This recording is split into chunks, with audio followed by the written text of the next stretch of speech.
Hi friends, నేను ఈరోజు కీర దోశ పికిల్ అండి. ఇది మనం ఊరబెట్టుకున్న ఉసిరికాయలాగే టేస్ట్ ఎప్పటికైనా తినచ్చు. 6 నెలలు కూడా ఉంటుందండి.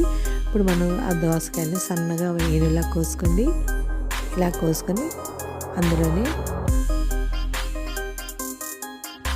టేస్ట్ సాల్ట్, 2 ఎండుమిర్చి, మిరియాలండి,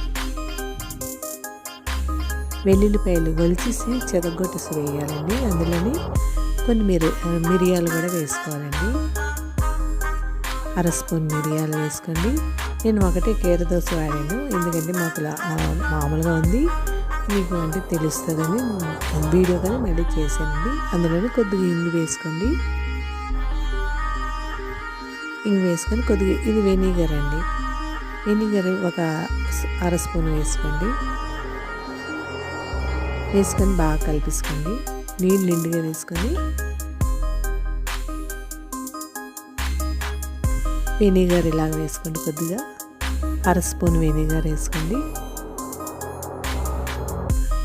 వేసుకొని నీళ్ళు వేసుకోండి. ములిగిన వరకు నీళ్ళు వేసుకోండి. మరీ ఎక్కువ అక్కర్లేదు, ముక్కలు ములిగిన వరకు వేసుకోవాలి. ఇది వేసుకొని ఒక డబ్బాలో స్టోర్ చేసుకొని ఉంచుకోండి. ఇది స్టోర్ చేసుకున్నాక ఫ్రిడ్జ్లో పెట్టేసుకోవాలండి, పైన ఉండకూడదు. ఇది ఫ్రిడ్జ్లోనే పెట్టుకొని మనకి రోజు చపాతీలు అవుతున్నప్పుడు, చొక్కా రొట్టెలు అవుతున్నప్పుడు కీర దోస ముక్కలు పక్కన పెట్టుకోవడం అలవాటు కదండి. అదే కాదు, బిర్యానీలు కూడా పక్కన పెట్టుకున్నా చాలా బాగుంటాయి టేస్ట్లు. బిర్యానీ వాటి పక్కన పెట్టుకొని తింటే చాలా హెల్త్కి కూడా మంచిదండి కీర దోస.